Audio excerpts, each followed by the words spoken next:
Alright guys, so today I'm going to show you the little blues box where you could use these 5 little notes to make more expressive guitar solos. So let's check it out. So if we look at our B string, we have the 10th fret and the 12th fret to use. On the high E string, we have the 10th and 12th fret. And on the G, we have the 11th fret. So you can see we're just using these 3 fingers really, and there's really no hand, we're not moving up and down the neck at all. So because of that, there's not much to really look at, right? We don't have to look down too much. You can be more, it kind of frees you up to be more expressive in not just your playing, but in your attitude if you're playing on stage or just in the studio or in your bedroom, at your home, whatever, right? So because of that, we have our pointer finger is really in charge of 10, our ring finger is in charge of 12, and our middle finger is in charge of just that one little note right there. All right, on G. And see, that's the thing, is like you can slide into something, do that little bar right there of those 2 notes.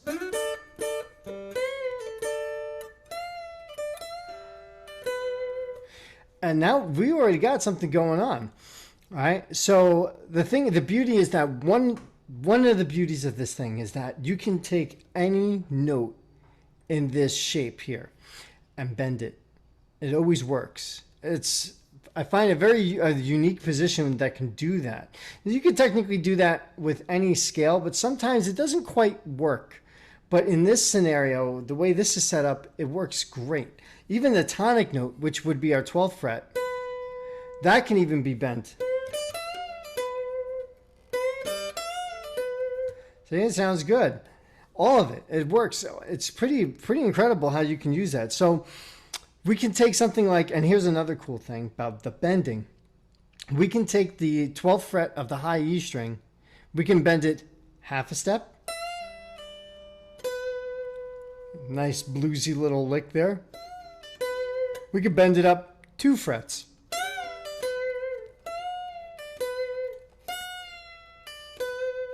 That sounds good too. So we have a choice there. Or maybe we go for 3 frets. Let's see. If you're comfortable with it, you could do the 3 frets, but the 2 frets is good, the 1 fret. Oh man, it's such a nice little lick too. So that's all it is. It's just 12th fret, bend it as much as you want, unbend it, pull off to 10, and then 12 on B to hit that tonic note. But now a trick is that you don't have to go to that. You see how I'm going to go to the 10th fret on the B string instead. Now watch this. This is still part of that whole bending segment. Watch this. See that? So I bent it on 10 and got it up to the tonic. Now that's a nice way to end it. Nice. So you can end a little segment like that, or you can end the whole solo like that. But definitely something to work on and practice. Get that down, because I notice a bunch of people seem to have a problem bending with their pointer finger, because they're more used to doing it this way with the ring finger or the middle finger. So people tend to, but even it's not typical when you find bends where people are using their pointer finger as often. So I find that a lot of my students have trouble with the pointer finger bending. But what's cool is that if we're playing here, we can bend on this 10th fret on the high E string, and it totally works because it's a blues scale, right? So we're going from our tonic to our minor third, but we could go 1 fret higher and hit that major third totally fine because it's a blues thing. So you can do that as well. We have,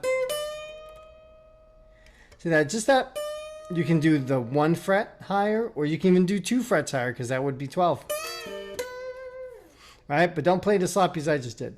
All right, so there's that. Now, another nice thing about this is that we're in a nice position to do some raking, right? If you don't know what that is, that's just basically just doing that, right? We're just holding the strings to mute them, and we're just gonna sweep the pick across the strings like that. But what we'll do is we'll select like maybe the last note or the last two notes to be plucked, right? To actually be played.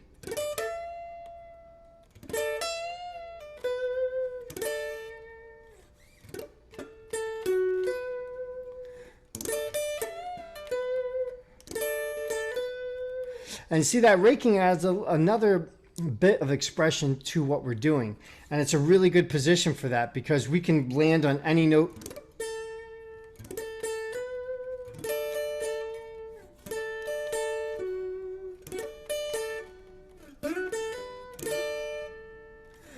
And you see, it always comes out sound bluesy, little Chuck Berry-ish, right? So very cool stuff. B.B. King used that a lot.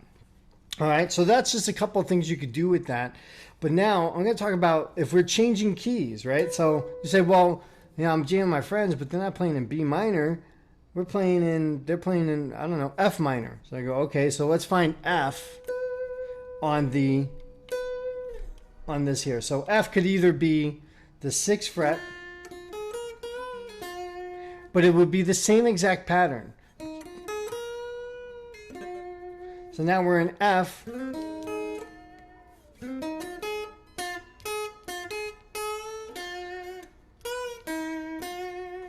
Now we still got the same thing going on.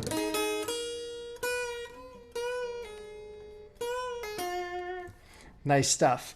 So you can move it around. All you got to do, if you're not familiar with the names of the notes on each fret on the B string, it's time to start learning. You know, you have B, C, C sharp, right? But you know, that would be something for you to really just sit there and work out. Then you can find yourself, oh, I'm in the key of A.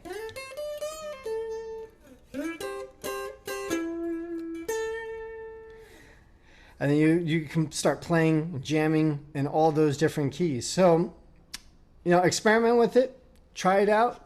Let me know what you think. Make sure that you like and subscribe to this channel. And I'll see you guys in the next video. Thanks for watching.